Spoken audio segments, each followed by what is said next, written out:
시간이 되었으므로 2022년 4월 29일 금요일 아침 예배를 시작하겠습니다. 다 같이 주의 기도로 시작합니다. 하늘에 계신 우리 아버지, 이름이 거룩히 여김을 받으시오며 나라의 마옵시며 뜻이 하늘에서 이루어진 것 같이 땅에서 이루어지이다. 오늘날 우리에게 일용할 양식을 주시옵고 우리가 우리에게 죄 지은 자를 사하여 준 것 같이 우리의 죄를 사하여 주시옵고 우리를 시험에 들게 하지 마시옵고 다만 악에서 구하옵소서. 나라와 권세와 영광이 아버지께 영원히 있사옵나이다. 아멘. 거룩하시고 자비로우신 하나님 아버지, 하나님의 크신 사랑을 진심으로 감사드립니다. 우리에게 오늘도 새로운 하루를 허락하시고 예배로서 하루를 열 수 있도록 도와주시는 애 감사합니다. 하나님, 우리에게 영원한 생명을 허락하셔서 성령 하나님과 동행하는 삶을 살게 하시고 우리가 서 있는 그 자리에서 어떻게 하면 하나님께 영광을 돌릴 것인가, 지혜를 궁리하며 지혜를 사모할 수 있도록 그러한 마음을 허락하여 주신 하나님의 은혜 진심으로 감사드립니다. 하나님, 오늘도 그렇게 성령 하나님과 동행하는 삶이 될 수 있도록 하시고 예수 그리스도의 냄새를 발하여 빛과 소금의 직분을 감당하는 우리 그리스도인 될 수 있도록, 진정한 그리스도인 될 수 있도록 도와주시옵소서. 하나님, 심신이 연약한 우리의 형제와 자매들 위해 기도합니다. 저들에게 함께 하셔서 저들이 절망하고 힘들어할 때에 희망을 주시고 용기를 주시고 여호와 라파 되신 하나님께서 저들의 세포를 건강하게 만들어 주시고 저들의 상한 마음을 어루만져 주시사 다시금 용기를 얻어 독수리의 날갯짓을 할 수 있도록 도와주시옵소서. 우리가 실망할 수 있고 때로는 좌절할 수 있지만 우리의 영혼이 절망하지 아니하도록 하시고 그 어떤 장애물을 만날지라도 주님께로 갈 수 있는 길을 찾을 수 있도록 우리와 늘 함께하여 주시옵소서. 이 시간 우리 양장로님을 위해 기도합니다. 영육의 강건함을 허락하시사 하는 모든 일들이 주 안에서 형통할 수 있도록 하시고 조력자로서 동역자로서 부족함 없도록 하나님께서 늘 채워주시고 영육의 강건함을 허락하여 주시옵소서. 우리 전도사님을 위해서도 기도합니다. 교역자로서의 역할을 잘 감당할 수 있도록 하시고 하나님 말씀 안에서 순종하는 마음을 가질 때 30배, 60배, 100배의 결실을 맺을 수 있도록 도와주시옵소서. 우리 김병환 목사님 그리고 경천노회 모든 목사님들에게 함께 하시사 저들이 목양하는 데 있어서 어려움이 없도록 주님께서 늘 길을 인도하여 주시옵소서. 권사님들을 위시하여 우리 송석교의 모든 지체들이 주 안에서 하나가 될 수 있도록 하시고 보다 성숙하고 넓은 마음으로 자신에게 주어진 그 십자가를 지며 늘 하나님 뜻에 부합한 삶을 살 수 있도록 도와주시옵소서.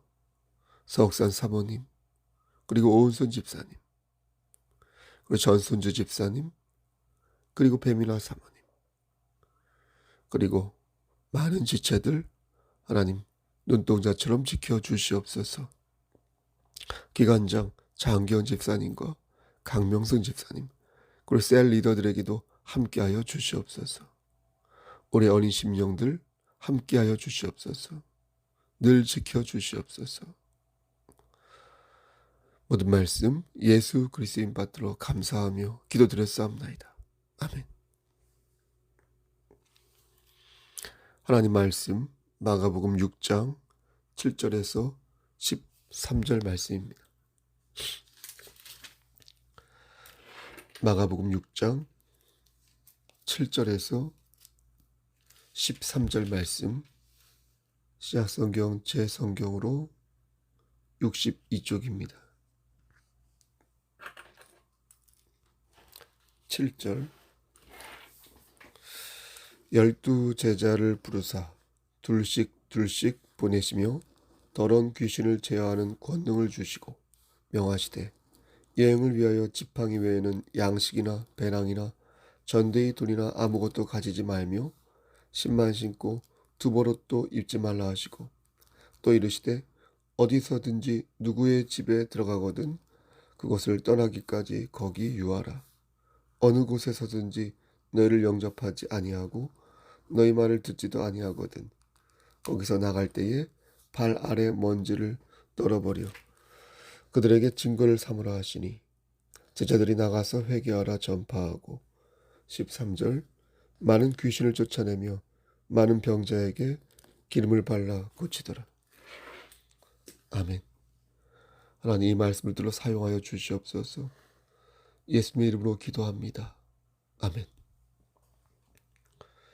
예수님은 하나님이시지만 이 땅에서 태어나시고 이 땅의 여러 문화와 관습을 경험하셨습니다.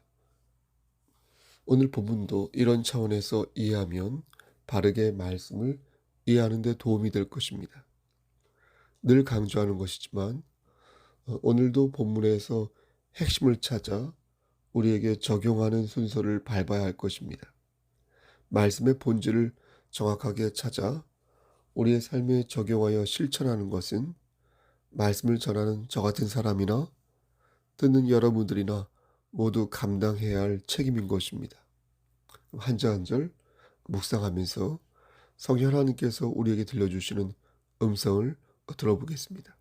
먼저 7절 말씀입니다.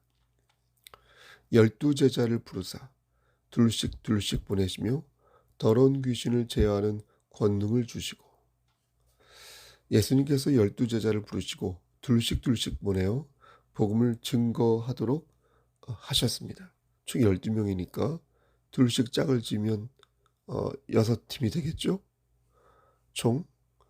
그런데 예수님께서는 왜 둘씩 둘씩 짝을 지어 보내신 것일까요? 아마도 그것은 당시 관습 때문에 그런 것이 아니었을까 사료됩니다. 신명기 17장 6절 말씀을 보면 왜 그러하셨는지 알 수 있는데요.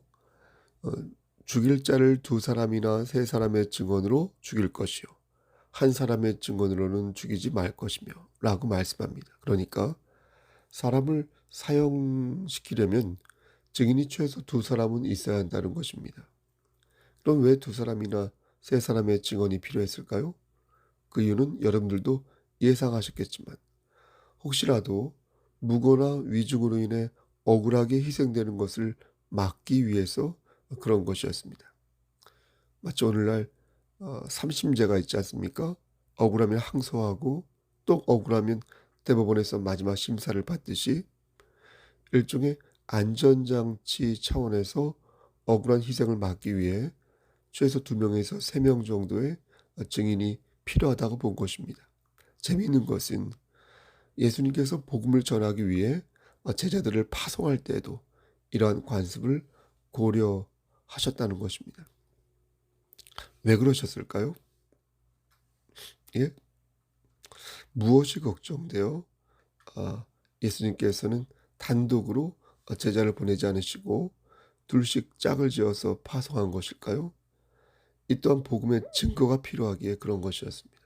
예수님께서는 마태복음 18장 20절에서 2-3사람이 내 이름으로 모인 곳에는 나도 그들 중에 있느니라 이렇게 말씀하셨습니다. 이 말씀의 뜻은 예수님의 이름으로 기도할 때 예수님께서 영으로 우리와 함께 하신다는 것입니다. 그러니까 이 말씀은 우리에게 큰 힘이 되는 것입니다. 우리가 어디에 있든 예수님의 이름으로 모이면 예수님께서 영으로 우리와 함께 하신다는 것입니다. 근데 왜 2-3사람인 것일까? 단독으로 기도하면 예수님께서 우리와 함께 하시지 않는 것일까요? 그렇지 않습니다. 우리가 단독으로 기도를 하여도 예수님의 이름으로 기도하면 예수님의 영으로 우리와 함께 하십니다. 그런데 2-3사람이 모이면 그게 뭐가 됩니까? 교회 공동체가 된다는 것입니다. 그래서 각각의 지체로서 연동되어 그가 나에게 힘을 주고 나도 그에게 힘을 주어 예수 안에서 연합이 가능하다는 것입니다. 그래서 예배 시간에 아무리 적은 숫자가 모여도 두세 사람만 되면 예배의 형식으로 예배를 드릴 수가 있는 것입니다. 그러니까 제자들을 둘씩 짝지어서 보낸 이유도 이와 같은 맥락을 갖습니다. 나 혼자 복음을 전하는 것도 좋지만 교회된 자로서 함께 힘을 모아 하나님의 일을 감당할 때 교회 공동체로서 더 크고 기쁜 보람을 느낄 수가 있는 것입니다. 가끔 하나님만 믿으면 됐지 굳이 교회를 다닐 필요가 있냐 이렇게 묻는 분들이 있습니다. 저는 그런 질문을 받을 때마다 그분이 참 이기적으로 보입니다. 그리고 과연 그가 하나님을 믿는 것이 무엇인지 알고 그렇게 말하는 것인지 저렇게 말하는 것인지 의심이 됩니다. 여러분, 하나님을 믿는다는 것은 하나님이 명령하신 것을 지키는 것까지 포함됩니다. 다시 말씀드릴게요. 하나님을 믿는다는 것은 하나님이 명령하신 것을 지키는 것까지 포함된다고요. 내가 그냥 마음으로 하나님을 믿겠다고 말하는 것은 하나님의 명령은 신경 쓰지 않겠다는 거예요. 무책임한 생각인 겁니다. 하나님을 믿는다면 그 책임을 다해야 믿는 것입니다. 설거지는 한 번도 하지 않고 밥만 먹고 미꾸라지처럼 빠지는 사람 보면 어떻습니까? 등짝을 한 대 때려주고 싶지 않습니까? 교회된 자로서 마땅히 해야 할 것을 하지 않고 맛있는 것만 쏙쏙 뽑아먹겠다는 심사는 좀 이기적인 거 아닐까요? 아니, 이기적인 것을 넘어 신앙의 도리를 모르는 어리석은 사람의 모습 아닐까요? 그런 사람들은 교회가 어떻게 운영이 되는지 사실 잘 모릅니다. 주방에서 한 번도 일을 해보지 않은 사람이 어떻게 국수가 만들어지는지 그 과정이 얼마나 고되고 힘든지 모르는 것과 같습니다. 뚝딱하면 모든 게 차려져 있는 것 아닌 것 아시지 않습니까? 교회 헌상도 마찬가지입니다. 교회를 꾸릴 때 불가피하게 돈이 필요합니다. 가정을 꾸릴 때도 그렇지 않습니까? 그렇죠? 교회라는 공동체도 마찬가지입니다. 성경에는 전기료를 얼마큼 내고 수도세를 얼마큼 내고 정수비를 얼마큼 내고 이런 거 일일이 말씀하지 않습니다. 목회자의 생활비를 얼마를 줘야 하고 4인 가족 기준으로 최저를 보장해 주어야 하는 건지 아닌지 성도의 숫자에 비례하여 많으면 많이 주고 성도가 적으면 적게 주는 것인지 왜 담임 목사님과 부교역자의 생활비가 그렇게 차이가 많이 나는지 또 남성 사역자와 여성 사역자의 급여 차이가 왜 이렇게 많이 나는 것인지 그 근거가 무엇인지 사실 명확하게 설명해 주고 있지 않습니다. 하나님께서는 기본적으로 주의 종과 가난한 자의 생활을 안배해 주셨고 그러한 기본 원칙 아래 지혜롭게 공동체를 꾸려나가는 것입니다. 그러니까 우리가 주목해야 할 것은 여러분 보십시오. 다른 게 아니라 그리스도의 사랑과 연합이라는 것입니다. 이것을 위해 어떻게 잘 판단하고 행동할지 기도하면서 최대한 그리스도의 사랑과 연합을 세우기 위해 노력하면 되는 것입니다. 이것이 본질인데 이 본질을 잃어버리고 자꾸만 그리스도의 사랑과 연합을 멀리하게 되면 결국 교회의 순전함이 사라지고 마는 것입니다. 하나님의 말씀도 그렇습니다. 교회에 왔는데 세상 얘기만 듣고 가면 여러분 그게 과연 하나님 말씀을 들은 것일까요? 성도들이 하는 얘기들이 똑같이 돈 얘기고 똑같이 뒷담화하는 거고 똑같이 세상의 것들이라면 과연 그 속에 예수 그리스도의 안식과 평강이 있다고 볼 수 있을까요? 교회는 신앙의 본질을 잊어서는 안 됩니다. 내가 그리스도인이라는 사실을 잊어버리는 순간 나의 정체성은 마귀의 계략 아래 놓이게 되는 것입니다. 교회의 주인은 하나님이시지 사람이 아닙니다. 그러므로 교회에 왔으면 하나님의 음성을 들어야 세상 이야기와 학문과 간증을 선호해서는 아니 되는 것입니다. 예수님께서는 제자들을 둘씩 보내실 때 그냥 보내지 않으셨습니다. 그들에게 귀신을 제어하는 권능을 주셨습니다. 그럼 이로써 제자들은 완벽하게 귀신을 제어할 수 있게 되었을까요? 그렇지는 않습니다. 예수님의 이름으로 귀신을 물리칠 수 있으나 늘 물리쳤던 것은 아니었습니다. 그럼 어떤 때 귀신을 물리쳤습니까? 마태복음 17장, 14절에서 20절 말씀을 보면 한 사람이 간질로 고생하는 아들을 예수님에게 데리고 와서 자신의 아들이 불에도 넘어지고 물에도 넘어진다며 치료해 줄 것을 이렇게 간청하는 장면이 나옵니다. 불에도 넘어지고 물에도 넘어진다는 말의 뜻은 귀신에 의해 갑작스러운 발작이 일어나서 막을 수 없는 어떤 그런 위험한 상태에 처할 때가 있다는 것입니다. 그런데 이 사람은 예수님을 찾기 전에 예수님의 제자들을 만났던 것 같습니다. 그런데 제자들은 귀신을 쫓지 못했고 이 예수님을 다시 찾아와 하소연한 것입니다. 그때 예수님께서 하신 말씀이 너희가 귀신을 쫓지 못한 것은 너희의 믿음이 작아서 그런 것이다. 이렇게 말씀하십니다. 이것은 믿음이 작아서 귀신을 못 쫓았다라는 말씀이 아니라 믿음이 없어서 귀신을 못 쫓았다라고 봐야 합니다. 왜냐하면 예수님께서는 곧바로 너의 믿음이 겨자씨 한 알만큼만 있어도 이 산을 명하여 저기로 옮겨지라. 이렇게 하면 옮겨질 것이다. 이렇게 말씀하셨기 때문입니다. 그러니까 겨자씨만한 믿음도 없어서 너희가 귀신을 쫓아내지 못했다는 것입니다. 그럼 여기서 말씀하는 믿음이란 무엇일까요? 여러분이 간절히 원하면 정말 이 앞에 있는 강대상이 혹은 저 뒤에 있는 화분이 옮겨집니까? 그렇게 생각하면 예수님이 하신 말씀을 오해하는 거라는 것입니다. 여러분 성경에서 말씀하는 믿음이란 제가 누차 말씀드렸지만 우리의 의지와 신념을 말하는 것이 아닙니다. 하나님께서 간주하신 믿음이란 하나님의 주권을 받들고 하나님을 의지할 때 하나님께서 우리에게 주시는 확신이 바로 성경에서 말씀하는 믿음인 것입니다. 그러므로 중요한 것은 하나님의 뜻이지 나의 뜻이 아닌 것입니다. 내가 귀신을 쫓고 내가 그 성도의 병을 고치려 할 때 하나님께서 그 뜻을 같이 하실 때 놀라운 하나님의 역사가 일어나는 것이지 일개 제자나 일개 목사의 능력으로 가능한 것이 아닌 것입니다. 그러므로 제자들이 귀신을 못 쫓은 것은 그들이 그만큼 하나님을 의지하지 않았음을 보여주는 것이며 동시에 하나님의 뜻이 이런 과정을 거쳐 여러 과정을 거쳐 예수님에게 넘어오려 하는 어떤 큰 그림이 있었다고 봐야 할 것입니다. 여기에도 우리가 기억해야 할 신앙의 본질과 교회의 사명이 나오는 것입니다. 하나님의 주권을 받들고 하나님을 의지할 때 우리는 그리스도의 사랑과 연합을 꾀할 수 있으며 나아가 귀신을 제어하는 권능을 가질 수 있는 것입니다. 아멘.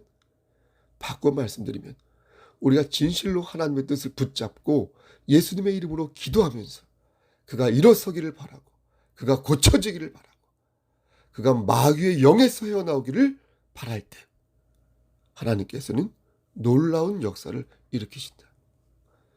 여러분 이를 믿으시기를 축원합니다. 우리에게 임하실 하나님의 그 시간을 간절히 사모하시기를 축원합니다. 다음 말씀을 보겠습니다. 8절과 9절 말씀을 보면 예수님께서는 여행을 위하여 준비물을 어떻게 하라 말씀하셨습니까? 최소하라, 최소. 여기서 말씀하는 여행이란 우리가 생각하는 그런 여행이 아니라 피를 말리는 전도 여행을 가리키는 것입니다. 그런데 준비물을 최소화라고 말씀하고 최소화. 지팡이 외에 양식이나 배낭이나 돈이나 심지어 옷 있죠? 옷도 2벌을 가지고 가지 말라고 말씀하셨습니다. 무슨 극기 훈련도 아니고 예수님께서는 왜 이렇게 말씀하신 것일까요? 이 또한 예수님께서 당시의 관습을 염두에 두신 것입니다.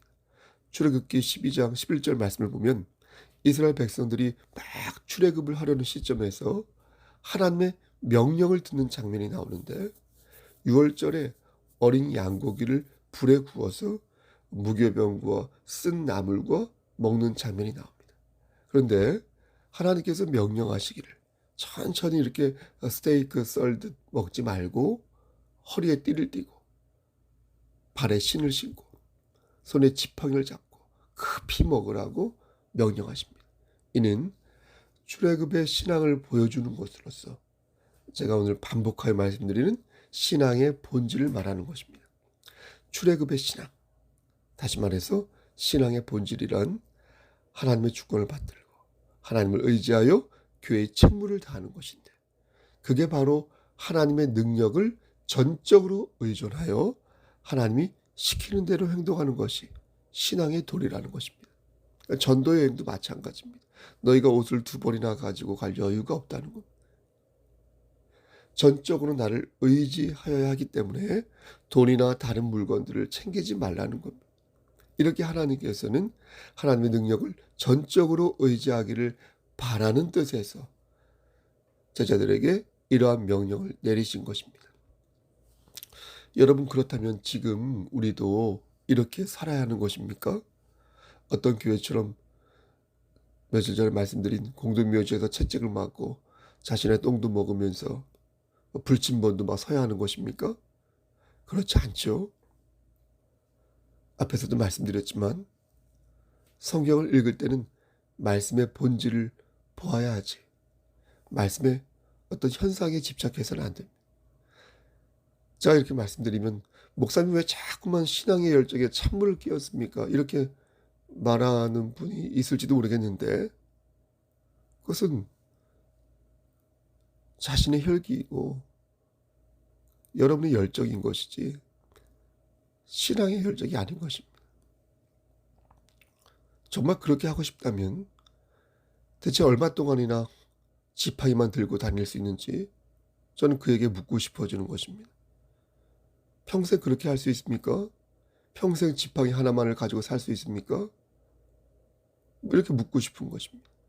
그렇게 사는 것을 가지고 뭐라 말할 수는 없지만, 그렇게 산다고 해서 자신을 과시하거나 아니면 그렇게 살지 않는 사람을 폄훼한다면 교회된 자로서 온당한 모습이라고 말할 수 없는 것입니다. 여러분, 중요한 것은 무엇입니까? 예? 여러분, 중요한 것은 무엇입니까? 신앙의 본질에 주목하라는 거예요. 하나님을 전적으로 의지하여 그리스도의 사랑과 화목을 실천하라는 것입니다.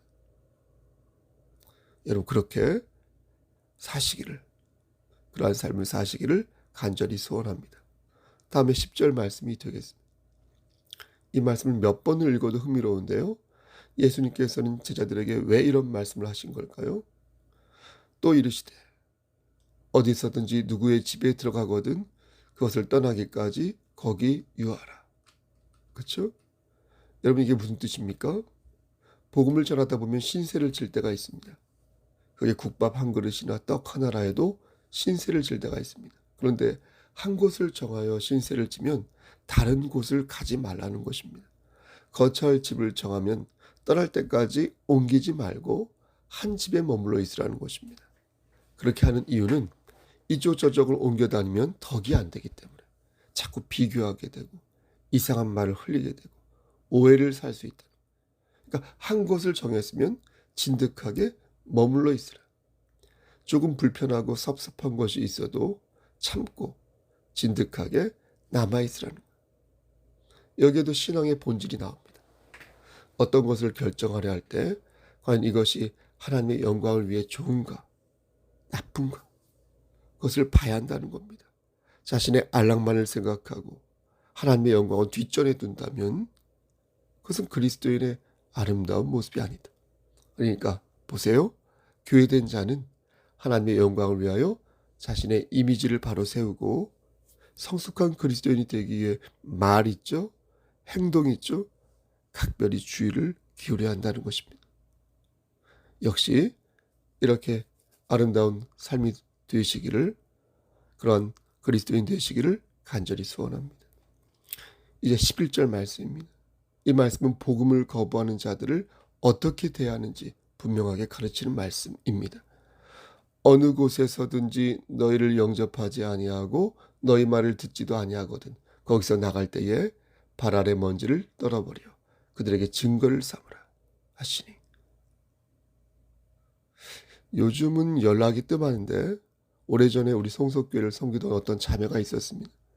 그 자매가 은혜로 교회 신옥주 씨에게 현혹되어서 가정이 풍비박산이 나고 말았습니다. 신옥주 씨는 신도들을 폭행한 혐의로 대법원에서 7년 징역형을 받은 바 있습니다. 그녀는 귀신을 쫓아낸다는 명목으로 여러분 아실 거예요. 타작마당을 만들었고 이를 빌미로 교인들을 폭행 사주하였습니다. 그녀는 신앙생활의 정당성을 주장하며 끝까지 자신의 죄를 개인의 탓으로 들렸습니다. 그 자매도 저에게 계속 카톡으로 보내는 메일로도 보내고 신옥주 씨가 무고하다고 저에게 강변을 하였었습니다. 저는 이미 그 자매와 관계를 끊은 지 오래기에 그때 그가 보내는 모든 내용에 답신하지는 않았었습니다. 답신해봤자 먹히지 않을 것을 알았기에 아예 신경을 끊기로 작정한 것입니다. 하지만 마음 한켠에 일말의 안타까움이 있는 것입니다. 저는 생각하는 것입니다. 예수님의 제자들도 그러하지 않았을까? 발 아래 먼지를 떨어버려 그들에게 증거를 삼을 때 제자들의 마음이 얼마나 무거웠을까? 이런 생각을 하는 것입니다. 우리는 하나님을 믿으니까 아멘 이렇게 하지만 세상 사람들이 볼 때는 왜 아멘을 하는지 이해하지 못합니다. 왜냐하면 그들은 성경을 하나님의 말씀으로 믿지 않기 때문입니다. 그러니까 그들에게 하나님 얘기를 하면 불편한 것입니다. 하나님을 믿지 않는 사람에게 하나님 얘기를 하니 여러분 얼마나 마음이 불편하겠습니까? 저는 그래서 곰곰이 생각해 봤습니다. 그럼 저들에게 조금만 부드러운 얘기를 해볼까? 누구나 들을 때 부담이 없는 유쾌한 얘기를 해볼까? 살살 달래던 얘기 해볼까? 하지만 더 생각해 보면 그게 옳은 일 같아 보이지는 않습니다. 하나님이 주인인 교회에서 하나님을 전하지 않으면 뭘 전한단 말입니까? 하나님의 심판이 어여시 존재하는데 하나님의 사랑, 하나님의 축복, 하나님의 자비 이것만 말씀드린다면 그게 과연 합당한 것일까요? 그렇게 해서 그를 살릴 수만 있다면 가능한데 그렇게라도 하겠는데 과연 그것이 가능할까요? 가능하지 않다는 것입니다. 물론 하나님께서 사용하시면 목사가 어떤 말을 하든 역사가 일어나겠죠. 하지만 해야 할 일을 하지 않고 하나님의 역사만을 바랄 수는 없는 법입니다. 사랑하는 성도 여러분, 혹시 주변에 복음을 전하는 거부하는 그런 분들이 있습니까? 수십 번을 말해도 수백 번을 말해도 계속해서 복음을 거부하는 그런 분들이 있습니까? 그렇다면 복음을 거부하는 것이 얼마나 크나큰 잘못인가를 분명히 일러주시길 바랍니다. 그들에게 원한을 품으라는 게 아니에요. 그들과의 인간적인 관계를 끊으라는 것도 아닙니다. 여러분 오해하지 마십시오.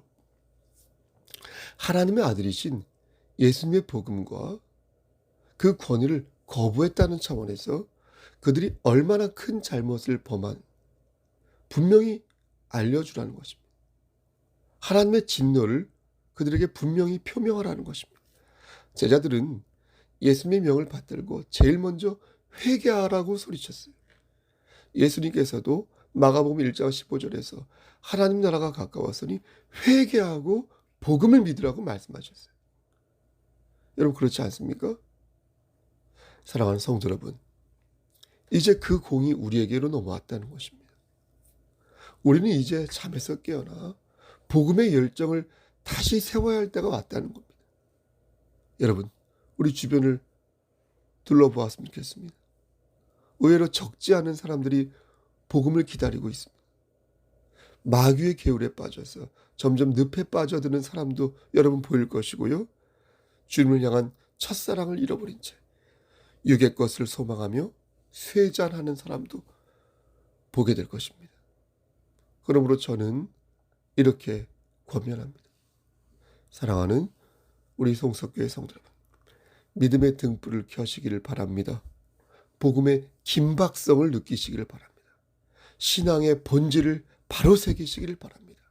그래서 그리스도의 향기를 듬뿍 발하시기를 바랍니다. 오늘도 아름답고 성숙한 그리스도인의 삶을 사시기를, 그렇게 말하시고 그렇게 행동하시기를 우리를 죄에서 구속하여 주신 주님의 이름 받들어 간절히 축원합니다. 아멘. 이제는 우리를 죄에서 구속하여 주신 우리 구주 예수 그리스도의 은혜와 아버지 하나님의 만극하신 그 사랑하심과 성령 하나님의 교통하시고 인도하시는 모든 역사하심이 하나님 말씀 안에서 복음의 긴박성을 느끼며 신앙의 본질을 마음에 새기고 내가 서 있는 그 자리에서 하나님의 깃발을 꽂기를 소원하는 여기 모인 성도와 그들의 가정과 이 재단과 이 나라 위에 하나님의 사랑하심이 세세토록 함께 계실지어다. 아멘. 예배를 마쳤습니다. 4월 마지막째 주 금요일입니다. 여러분 건강 유의하시고요. 날씨가 좀 궂은데요. 여러분 무슨 일 있으면 연락 주시고요. 오늘도 주 안에서 승리하시길 소원합니다. 샬롬.